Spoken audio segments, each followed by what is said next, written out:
கடவுள் வந்து விவரமானவர். எப்படின்னு கேட்டிங்கன்னா, நம்மெல்லாம் ஒரு பொருளை வச்சு சாப்பிடுவோம்.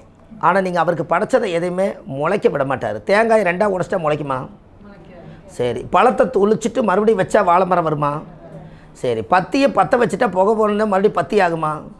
சரி. சூடம் மகுடம் எரிஞ்சிருச்சுன்னா சூடம் வருமா? வராது. வெத்தலை கிள்ளிட்டு காம்பை ஒடிச்சிட்டு மறுபடியும் கொண்டு போய் பூஜை பண்ணிவிட்டு வெத்தலை வச்சா வெத்தலை வருமா? வராது. பாக்கு உருண்டையாக இருக்குது, அதை கட் பண்ணிடுறீங்க, தெக்கம் பாக்கு ஆயிடுது. அது ஏதாவது பற்ற வச்சுறீங்க, அந்த பாக்கு வச்சா மறுபடியும் பாக்கு மரம் வருமா? அப்போ கடவுளுக்கு என்ன படைச்சிங்களோ அது இன்னொரு பொருள் போட்டால் அது முளைச்சி மேலே வராமல் இருக்கிறது மட்டும்தான் கடவுளுக்கு தேங்காய் பழம், பத்தி சூடம், வெத்தலை பாக்கு. இது நீங்கள் ஒன்றுமே பண்ண முடியாதே, அதுக்காகத்தான் இது வச்சுருக்காங்க. அதனால தான் நான் எடுத்துக்கிற பொருள் இதுதான். அப்போ நீங்கள் எந்த கோயிலுக்கு போனாலும் தேங்காய் பழம், வெத்தலை பாக்கு, இது பத்தி சூடம், இது கூட ஒரு சாமிக்கு ஒரு மலர், இதுதான் அந்த கடவுள் வந்து எடுத்துக்கிறாரு. மற்றதெல்லாம் நீங்கள் எக்ஸ்ட்ரனாக ஆடம்பரமாக அந்த சாமிக்கு நகை நட்டெல்லாம் கொண்டு போய் பொண்டாட்டி கட்டுறதெல்லாம் கழட்டி கொண்டு போய் அந்த சாமிக்கு அழகு பார்க்குறதில்ல, இங்கே வேலை செய்யாது. இது மெயின் வந்து அதுதான் தெய்வத்தினுடைய அமைப்பு. கரெக்டுங்களாங்கம்மா? நீ சாமியே கேட்டுருச்சு, நீ கழுத்தில் கூடாது, அதை கொண்டு போய் அதில் போடு, தாலியை உண்டியில் போடு, அதில் போடு, இதில் போடு போடுறாங்கல்லங்கம்மா. நாங்கள் என்ன சொல்லுவோன்னு கேட்டிங்கன்னா, இந்த தாலியை உண்டியில் போடுறாங்கல்லங்கம்மா, அது 8ஆம் இடம் ஒரு பெண்ணுக்கு மாங்கல்யமா, அந்த வீட்டில் என்ன நட்சத்திரம், உடஞ்ச நட்சத்திரம் இருக்கா? குரு என்னங்கம்மா? விசாக உடஞ்ச நட்சத்திரமாக இருக்கா? தாலி வந்து பின்னம் ஆயிட்டாலோ, உங்களோட இதில் கிழிஞ்சிட்டாலோ, இந்த குத்திட்டு இருந்தாலோ, இதெல்லாம் இருக்கும் இல்லைங்களா? அந்த ஒரு தாலியை வந்து யாரோ ஒருத்தர் பெரியவங்க ஆசீர்வாதம் பண்ணி அந்த தாலியை உங்களுக்கு எடுத்து கொடுத்துருப்பாங்க. அதில் நிறைய ஆசீர்வாதம் அந்த தாலியில் இருக்கும். புதுசாக பணம் இருக்குது, நம்ம எந்த தாலி வேணாலும் வாங்கிக்கலாம். ஆனால் முதல்ல ஆரம்பத்தில் அரேஞ்ச் மேரேஜ் பண்ணும்போது எல்லாத்துக்கிட்டையும் தொட்டு வணங்கின தாலி இருக்குது இல்லைங்களா? இதை கொண்டு போய் புண்ணியத்தை கொண்டு போய் உங்களுக்கு கொடுத்தா நீங்கள் கொண்டு போய் கோயில் உண்டியில் போட்டுருவாங்கன்னு. கரெக்டுங்களா? கோயில் உண்டியில் போட்டுருவாங்க. கரெக்டுங்களா? ஆனால் அந்த தாலி பன்னீரில் முக்கி, பாலில் முக்கி எல்லாம் பண்ணிவிட்டு நீங்கள் அந்த பொட்டு சந்திரமெல்லாம் வச்சு பூஜை பண்ணி வீட்டில் என்றைக்காவது ஒரு நாள் நீங்கள் மாங்கலி பூஜை பண்ணினீங்கன்னா, நீங்கள் கழுத்தில் கட்டிக்கிற மாங்கலிக்கு தாலி பாக்கியம் கெட்டி உண்டியில் நீங்கள் போட்டிங்கன்னா அதை அரைச்சி அது மாவாகி அது தாலியை சிலை வேறு மாதிரி ஏதோ ஒரு சிலையில் போய் அது சேர்ந்துடும். ஆனால் அது எந்த வழிக்குமே போகலை. கோயிலில் அவ்வளோ கோடிக்கணக்கில் பணம் உள்ளே வருது. இந்த தாலி வந்து தான் கோயிலில் கட்ட போகுதுங்களான்னு. ஆனால் நீங்கள் கொண்டு போய் உண்டியில் போட்டுறோம், இதை போட்டு கடவுளை எடுத்துக்கிச்சுன்னு. ஆனால் அதையவே வந்து நீங்கள் மாங்கலி பூஜை பண்ணி உங்களோட பேரம்பேத்தி சந்ததிகளுக்கெல்லாம் ஆதி காலத்து தாலின்னு சொல்லி இதை மாங்கலி பூஜை காலத்துக்கு நீங்கள் பண்ணினீங்கன்னா அந்த வீட்டில் மாங்கலி நிலச்சி நிற்கும். கொடுத்த பொருளை கொண்டு போய் கடவுளுக்கே கொடுத்துட்டீங்க, அப்புறம் நம்மகிட்ட என்ன சக்தி இருக்குமுன்னு என்னங்கம்மா? ஏன்னா நிறைய பேர் அதை கட் பண்ணி உடச்சி எல்லாம் உள்ளே போடுறாங்க. நான் அதையும் கூட சொல்லியிருக்கேன். அப்படியே வேணாலும் கூட அந்த தாலி கொண்டு போய் நகைக்கடையில் நீங்கள் விற்றாலும் கூட அந்த சாப்பாட்டுக்கு அந்த காசை வாங்கி நீங்கள் அன்னதானம் போட்டு எல்லாத்தையும் மறுபடியும் திரும்ப வாழ்த்து வாங்கிக்கிங்கிற. நீங்கள் உண்டியில் போட்டதுனால ஒரு பிரயோஜனம் இல்லை. ஆனால் பெரிய பெரிய உண்டியில் போட்டுறாங்க. ஆனால் அது வந்து அது அன்னதானம் வந்து எல்லோரும் வாழ்த்துறாங்க இல்லைங்க ஐயா. நான் நிறையா காசு இப்போ நீங்கள் நல்லா பாருங்கள், உண்டியில் போடுறது 101 ரூபா போடுவீங்க, டிக்கெட்டு வாங்குறது 10 ரூபாய்க்கு தானே வாங்குறீங்க. அதுவும் ஜாமிக்கு தான் போகுது, இந்த 101 ஜாமிக்கு தான் போகுது. ஆனால் நீங்களே 100 ரூபாய்க்கு ஸ்பெஷல் தரிசனம் வாங்கியே போக வேண்டியதானே உண்டியில் போடாமல். ஐயோ 10 ரூபாய்க்கு டிக்கெட்டு வாங்கிட்டு போடுறது உண்டியில் 101 இல்லை. சாமி குற்றங்குறை இருந்தால் மன்னிச்சுக்க 101 இங்கே போட்டுறீங்க. இது இந்த உண்டியில் எண்ணம் போது கவர்மெண்ட்டு தான் போகுது. 10 ரூபாய்க்கு ரசீது போட்டு கொடுத்தாங்களோ அதுவும் கவர்மெண்ட்டு தான் போகுது. நான் என்னங்கன்னா அந்த 10 விட்டுருங்க, நீங்கள் சாமி முன்னாடி போய் அந்த 101 ரூபாய்க்கு கொடுக்குற டிக்கெட்டும் கவர்மெண்ட்டு தான் போகுது. நீங்கள் முன்னாடி வந்து கும்பிட்டு வர வேண்டியதான் என்ன. இவர் இங்கே 101 போட்டு அந்த லாஸ்ட்டில் நிற்பாருங்க என்ன 10 ரூபாய்க்கு.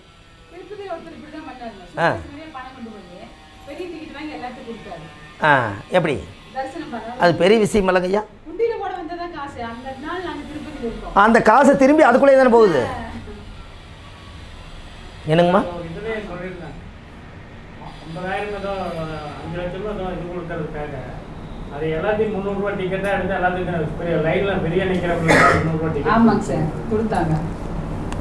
ஐயா நீங்கள் கோவில்களில் நீங்கள் சேவை செய்கிறதுல ஒரு நல்ல ஒரு பவர் இருக்குதுங்க.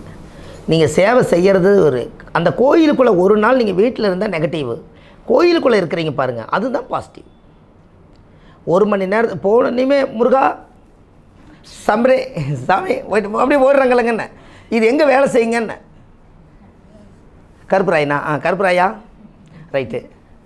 என்ன பண்ணாங்கன்னே தெரியாது. கரெக்டுங்களா? அவங்க என்ன பண்ணாங்க தெரியுதுங்களா? நீங்கள் சாமி கும்பிடும்போது நீங்கள் அவங்களை நல்லா நோட் பண்ணுங்களேன். ஓ கருப்பராயனா சரி ரைட், இது மட்டும்தான் கும்பிடணும்னு ஒரு விதி சொல்லி கொடுத்துருக்காங்க.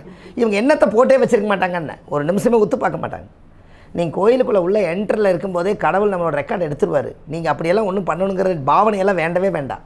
நீங்கள் கோயிலுக்குள்ளே 1 மணி நேரம் இருந்தால் அங்கே இருக்கக்கூடிய அந்த அலைவரிசைகள், அந்த விண்காந்த அலைகள், அங்கே பஞ்சபூத சக்தியால் கட்டின கோயிலோட பஞ்சபூத சக்திகள், நீங்கள் பாலும் தேனும் ஊற்றின பஞ்சாமிர்தங்கள், நறுமணங்கள், இது எல்லாம் சேர்ந்து நம்ம உடம்புக்குள்ளே நம்ம விடுற மூச்சு காற்று ஒரு 500 காற்று 600 காற்றாவது வாங்கினால் அந்த கடவுளோட சக்தி உள்ளே போகும் முடிஞ்சு நீங்கள் இப்படி பார்த்து கும்பிட்றதில்ல அது எப்படி வரும்னு புரிஞ்சுங்களா? ஒரு ஆள் கேட்டிருக்கிறார், நான் வந்து ஒரு சிலை ஒன்று செதுக்கி வச்சுருக்கிறேன். அவர் சொல்லிக்கிறார், ஒரு பெரிய ஒரு பாறாங்கல், அந்த பெரிய ஒரு பாறாங்கல் ரொம்ப நாளாக கிடக்குது ஒரு இடத்துல. ஒரு சிற்பி வந்து அந்த கல்லை எடுத்துகிட்டு போய் ஒரே கல்லில் சிலை செதுக்கி ஒரு இடத்துல கொண்டு போய் வச்சிட்டார். அவர் வந்து அந்த பாறாங்கல்ல போய் எல்லோரும் ஜாமி கும்பிட்டாங்க. அப்போ அவர் என்ன சொல்லிட்டாருன்னா, இவ்வளோ ஒரு சிற்பி கையில் இவ்வளோ பெரிய சிலை செதுக்கி வச்சுக்கிறீங்களே, உண்மையாலுமே உங்களை நான் பாராட்டுறேன் அப்படின்னு அந்த சிற்பி கேட்டால் இவர் சொல்லிக்கிறார். அதுக்கு அவர் சொல்கிறாரு, சிலை நான் செதுக்கலைங்க, சிலை ஏற்கனவே அதுக்குள்ளே இருந்துச்சு, நான் அதை வேண்டாத கற்களை விலைக்கு நான் எடுத்து வச்சுக்கன்னு அவர் சொல்கிறார். எப்படி புரிஞ்சுங்களா? அப்போ ஏற்கனவே அந்த சிலை அங்கே இருக்கப்பட்டது தான், நம்மளுடைய பதிவை நம்ம கொடுக்கப்பட்டது, நம்மளோட பதிவை கொடுக்கணும் இல்லைங்க. இப்போ நான் போனேன்னா இந்த செல்ஃபோனை வச்சு நான் பூஜை பண்ணிடுவேனுங்க. இந்த செல்ஃபோனை வச்சு கடவுளே இது எல்லோரும் இங்கே இதில் இருக்கிறவங்க எல்லோரும் நல்லா இருக்கும்னு வேண்டிடுவேன். இதில் எத்தனை பேர் கூப்பிட்ருப்பாங்க? செல்ஃபோன் பூஜை பண்ணுவேனுங்க என்னங்க. இதில் ஒரு 3000 நம்பர், அதில் ஒரு 3000, அதில் ஒரு 3000, ஒரு 10,000 நம்பர் இருக்குது. இந்த 10,000 பேர்த்து நம்பரை சாமியோட படியில் வச்சு இதுக்கு ஒரு தீபாரதனை காமிச்சு அதுக்கு ஒரு பூ வச்சு இந்த செல்ஃபோனுக்குள்ளே எத்தனை பேர் இதை கண்டுபிடிச்சவங்களும் நல்லா இருக்கும்னு எல்லாம் மொத்தமாக வேண்டிடுவேன். கண்டுபிடிக்க அவர் ஒரு மனிதர் கண்டுபிடிச்சிருப்பார். எல்லாமே நான் தான்னா காலையில் ஒரு வால் கிளாக் இருக்குது, அது ஒரு டைம் பீஸ். அதில் பார்த்தீங்கன்னா அந்த வால் கிளாக்கில் கரெக்டாக 5 மணிக்கு நீங்கள் அலாரம் வைக்கிறீங்க, யாருமே வந்து உங்களை தோலை தட்டி எழுப்பலை, அந்த அலாரம் எழுப்பிடுது, அது யாரோ ஒரு மனிதர் கண்டுபிடிச்சது. காலையில் 6 மணிக்கு பால்கார் வந்து பேன் ஊதுறாரு, அவர் எங்கேயோ ஒரு பசுமாடு குளிருக்குள்ளே நடுக்கிட்டு பாலை கறந்து கொண்டு வந்து உங்கள் குண்டாவில் வந்து ஊற்றுறாரு, அவர் ஒரு மனிதர், அவர் உதவி செஞ்சது, யாரோ ஒரு கட்டல் செஞ்சு கொடுத்துக்கிறாங்க, அதில் தான் நீங்கள் படுத்துக்கிறீங்க. இங்கே எங்கே நான் எங்கே வந்தது? அதனால தான் அடியேன்னு ஏன் சொல்லி வச்சாங்கன்னா, அந்த நானுங்கிற வார்த்தைக்கு அடியேன்னு ஒரு வார்த்தை சொன்னதுனால அடியார்கள் ஆகிட்டாங்க எல்லோரும். அதனால் இந்த சித்தர்கள் எல்லாம் நான் அடியார்கள்னு சொல்கிறதுக்கு காரணம் கடவுளோட குழந்தைகள் அப்படிங்கிறக்கு அந்த ஒரு வார்த்தை வச்சாங்க. அதனால் சபையில் பேசும்போது நான் தான் இந்த மிச்சரை கண்டுபிடிச்சேன், நான் தான் இந்த லட்டு கண்டுபிடிச்சேன்னு வேண்டாம் அப்படிங்கிறக்காக அதை சொன்னாங்க. அதனால தான் நம்ம எது செஞ்சாலும் சபையறிஞ்சு செய்கிறத விட உள்ள மன அறிஞ்சு செஞ்சாலே போதும், அதுக்காக நம்ம அதை செய்கிறோம். அப்போ அந்த கடவுளோட வழிங்க நீங்கள் வேணால் ஒன்று பண்ணுங்க. நீங்கள் இந்த உள்ளங்கையில் இப்போ எத்தனை விரலுங்கம்மா இருக்குது? இதுலைங்கம்மா சூரியன் திசை எத்தனை வருஷங்க? அப்போ காலையில் எத்தனை மணி சூரிய உதயமாகுது? அதனால சூரிய திசை 6 வருஷம். சந்திரன் திசை எத்தனை வருஷம்? தாயோட கர்ப்பத்தில் குழந்தை எத்தனை மாதம்? அதனால் 10 வெளிவருது. புரிஞ்சுங்களா? சனியிலிருந்து வர்றீங்க, குருங்கிறது குழந்தை தானே, குருங்கிறது குழந்தை. அப்போது மேசத்துலேருந்து மீன வரைக்கும் என்னன்னா எத்தனை வருஷம் வரும்? அப்புறம் மறுபடியும் மேசம் 13ன்னு என்னங்க, அப்புறம் ரிஷபம் 14, மிதுனம் 15, கடகம் எவ்வளோ வரும்? குருதிசை எத்தனை வருஷம்? அதனால் 16 வருஷம் அங்கே இருக்கு வச்சு. அப்படி இன்னும் வாங்க, கடகத்துலேருந்து கடகம் 16, சிம்மம் 17, கன்னி 18, கீழே வாங்க துலாம் 19, யார் உச்சம்? அப்போ எத்தனை வருஷம்? அதனால் சனி 19 வருது.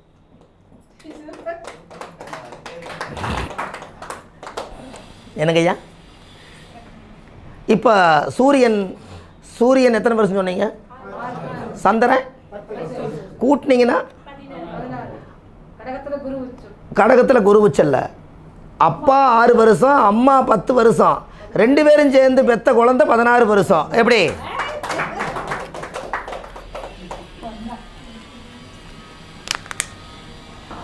அதனால தான் அந்த குழந்தை எங்கே சுமந்தாங்க? வயிற்றில். வயிறு 4ஆம் இடம், தாய், அதனால் அங்கே உச்சாது. கரெக்டுங்களா? அப்போது அந்த குழந்தைக்கு பால் எங்கேருந்து வருதுங்க? தாயுடைய மடி. அப்போ காலச்சக்கரத்துக்கு அது 4ஆம் இடம் என்பது தாயா? அப்போ அந்த தாய்ங்கிற ஒரு பெண்ணு அந்த பொண்ணுடைய பால் வந்து சந்திரன் வந்து எங்கே உச்சமாகிறாரு?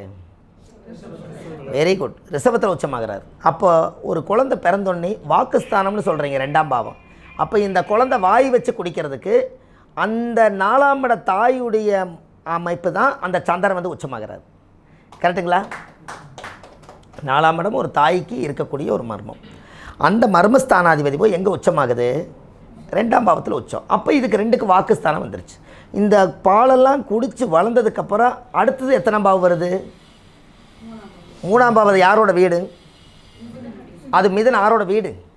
புதனோட வீடு. புதன் என்பது என்ன? அறிவு. அப்போ இந்த குழந்தை இந்த பாலை குடித்து வளர்ந்ததுக்கப்புறம் பள்ளிக்கூடம் போகுது.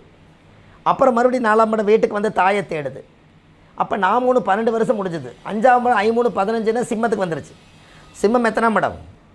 5ஆம் பாவம். அங்கே கடகன் தாய். அம்மா வந்து சொன்னாத்தான் அப்பாவின் பேர் தெரியுமடா, அவளும் சொல்லவில்லை என்றால் தப்பாகத்தான் போகுமடா. வருதுங்களா? அப்போ அங்கே தாய் வந்து தகப்பனை காமிக்கிற இடம் எது? 5. உன் பூர்வீகம் இது, உன் தாத்தா இது, உன் முப்பாட்டன் இது, உன் கொள்ளுப்பாட்டன் இதுன்னு 5ஆம் பாவத்தை தொட்டு காட்டுறது தாய். குழந்தைக்கு நல்லாச்சோறு இடுக்கு. முதல் வாகனம் 4ஆம் இடம் வாகனம்னு சொல்கிறீங்கல்ல, முதல் வாகனம் தாயோட இடுப்பு. அப்புறம் இறக்கி விட்டதுக்கப்புறம் தான் 3 வண்டி, அது என்ன கட்ட வண்டி, அப்புறம் தான் சைக்கிள்.